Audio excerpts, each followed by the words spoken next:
مجھے ایک ساتھی نے پرسوں فون کیا، کہا کہ آپ کا ٹکٹ ریڈی ہے، ہم چلتے ہیں مدینے۔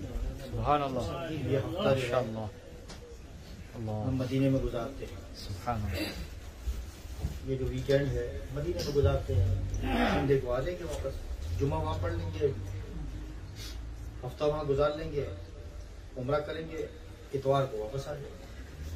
سبحان اللہ۔ اب لوگ سوال یہ کرتے ہیں کہ مدینہ بار بار جاتا کیوں ہے، پیسہ کہاں سے آتا ہے؟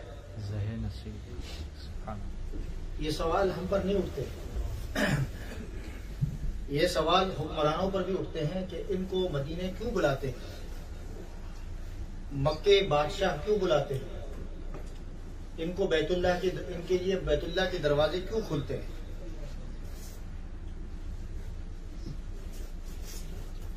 بیت اللہ کے دروازے حکمرانوں کے لیے، بادشاہوں کے لیے، علماء کے لیے کھولے جاتے ہیں اور ان کو موقع دیا جاتا ہے کہ جاؤ اندر جا کے نماز پڑھو۔ تو مدینہ ہو یا مکہ ہو، انسان کی طاقت اور بساط نہیں ہے کہ وہ خود جا سکے۔ کتنے لوگوں کو دیکھا گیا ہے جاتے ہیں، دروازے تک پہنچتے ہیں، پھر واپس آ جاتے ہیں۔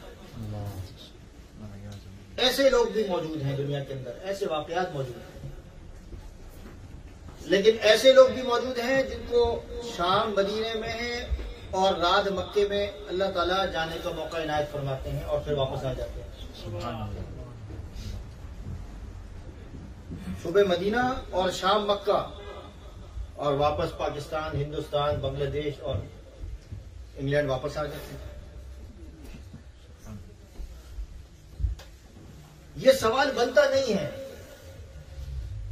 کہ بیت اللہ کے دروازے ان لوگوں کے لیے کیوں کھولے جاتے ہیں۔ بڑے بڑے حکمران پاکستان کے جیسے ہوتے ہیں، نام میں نہیں لیتا، وزراء کے لیے کھولے جاتے ہیں، بادشاہوں کے لیے کھولے جاتے ہیں، علماء کے لیے کھولے جاتے ہیں۔ علماء کے کھولنے پر تو لوگوں کو اعتراض کم ہوتا ہے، لیکن عام جو لوگ ہوتے ہیں، بادشاہ جو ہوتے ہیں، ہمیں تو یہ موقع نہیں دیا جاتا، ہمارے لیے تو اتنی آسانی نہیں، ان کے لیے کھول دیا جاتا ہے، یہ کیا مسئلہ ہے؟ ایک سوال بنتا نہیں ہے، لیکن سوال کرنے والے سوال کرتے ہیں، جس طرح ہم پر کرتے ہیں۔ بھیا مدینہ چلے جاتا ہے یار، جب دیکھو اٹھ کے چلا گیا مدینہ، جب چلا گیا مکہ چلا گیا۔ اتنے پیسے کہاں سے آئے؟ میں آپ کے سامنے واقعہ بتایا، اور اب جانا کوئی مشکل نہیں ہے۔ ابھی یہ بتا رہے، میں نے کل پرسوں بتایا 12 پاؤنڈ 13 پاؤنڈ کا ٹکٹ، آپ ریاض چلے جائیں، وہاں سے آپ عمرہ کریں، حج کریں، آپ عمرہ کریں اور واپس آ جائیں۔ 100 پاؤنڈ کے اندر آپ عمرہ کر سکتے ہیں، تو کیا مشکل ہے آج کل یہاں والوں کے لیے؟ لیکن بات یہ ہے کہ بلاوے پر لوگ جاتے ہیں۔ سبحان اللہ۔ اصل اس سوال کا جواب یہ ہے کہ مجھے کیوں بلایا جاتا ہے مدینے؟ بیت اللہ میں نماز پڑھنے کا موقع، حتیم میں نماز پڑھنے کا موقع، بیت اللہ کے دروازے، حج عمرے جو کرائے جاتے ہیں، یہ کسی کے کرانے سے نہیں ہوتا، بلانے پر ہوتا ہے کہ اللہ تعالیٰ کس کو موقع دیتا ہے اور کس کو بلا لیتا ہے۔ سبحان اللہ۔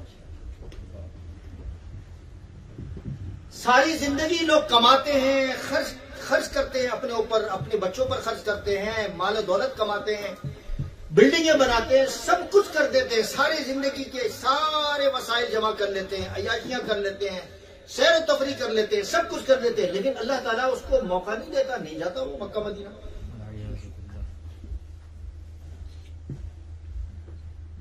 اب جن لوگوں کو اللہ تبارک و تعالیٰ بلاتا ہے، جن کے لیے بیت اللہ کے دروازے کھولے جاتے ہیں، اب اس سوال کا جواب کیا ہے؟ یہ بھی سننے کے لائق ہے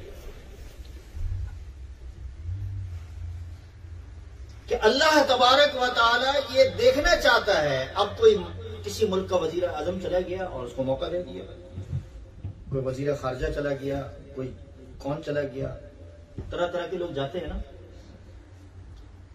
اللہ تبارک و تعالیٰ یہ دیکھنا چاہتا ہے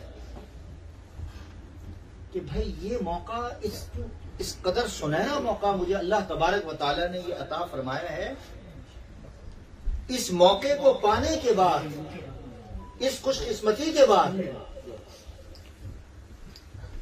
بغیر طلب کے اللہ تبارک و تعالیٰ نے میرے لیے بیت اللہ کا دروازہ کھول دیا اور میں نے وہاں جا کے نماز پڑھی، جو عام لوگ جا بھی نہیں سکتے. دعائیں کرتے ہیں، ساری زندگی گزرتا جاتی، اب تو حتیم میں بھی جانا مشکل ہے نماز پڑھنا.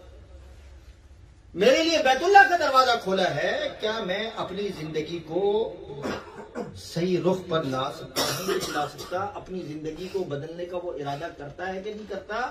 اگر وہ اپنی زندگی کے بدلنے کا ارادہ کرتا ہے اور واپس آ کر اپنی عوام پر ظلم کرتا ہے تو پھر اس کے بیت اللہ میں جانے کا یا اس دروازے پر جانے کا فائدہ نہیں ہے. اور پھر شاید اس کو کبھی زندگی میں بیت اللہ کے اندر جانا یا کبھی مکہ مدینہ میں جانا بھی اس کو نصیب نہ ہو. یہ ٹیسٹنگ ہوتی ہے اوپر سے لے کے نیچے تک کے لوگوں کی. جس درجے کا انسان ہوتا ہے اس درجے کی ٹیسٹنگ اور امتحان ہوتا ہے کہ بھائی آپ کو بیت اللہ کے دروازہ آپ کے لیے کھولا گیا، گئے ہو.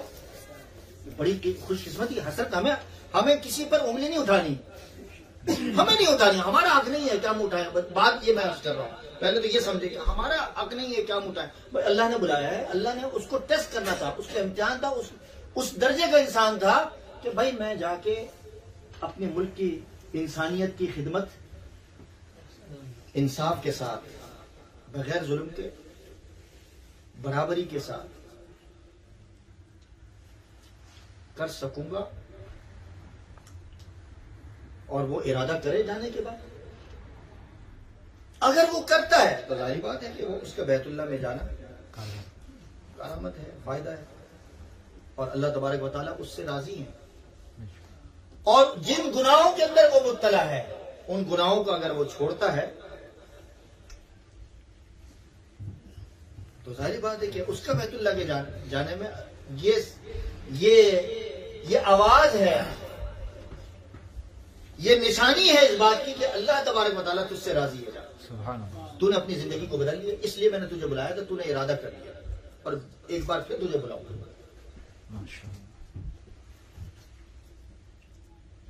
تو یہ بہت بڑی سعادت کی بات ہے کہ اگر کوئی شخص مکہ مدینہ چلے جائے. ابھی جاوید بھائی جا کے آئے اور کئی لوگ جا کے آتے ہیں جاتے ہیں، پھر آتے ہیں پھر جاتے ہیں. یہ جانے آنے پر ہمیں اعتراض نہیں ہونا چاہیے. جو نہیں جاتے ان کو سوچنا چاہیے کہ ہمیں کیوں نہیں بلایا جاتا، ہم کیوں نہیں جاتے، ہمیں یہ موقع کیوں اللہ تبارک و تعالیٰ اتنا کچھ ملنے کے باوجود. اور میں یہ کہتا ہوں کہ اللہ تبارک و تعالیٰ مکہ مدینہ پیسوں سے نہیں جاتا، یاد رکھیں. مکہ مدینہ پیسوں سے نہیں جاتا، دل سے جاتا ہے، ارادے سے جاتا ہے. جب ارادہ کر لیا تو جانا ہے، اللہ پہنچا دیتا ہے. آپ ارادہ کریں، کل کا ارادہ کریں، کل پہنچ جائے. اللہ کے ہاتھ میں. بات یہ ہے کہ جانے کے بعد آپ وہاں سے کیا لے کر آئے ہو، کیا زندگی کے بدلنے کا ارادہ لے کر آئے ہو، لوگوں کے حقوق کی ادائیگی کا ارادہ کر کے آئے ہو کہ بھئی انشاءاللہ میں لوگوں کا حق ادا کروں گا. یہ ارادہ کر کے آئے ہو کہ آج کے بعد میں کسی سے حسد نہیں کروں گا، آج کے بعد دل کے اندر کسی سے نفرت نہیں کروں گا، آج کے بعد کسی کا دل میں بغض نہیں رکھوں گا، کسی کے ساتھ زیادتی نہیں کروں گا، کسی کے ساتھ ناانصافی نہیں کروں گا.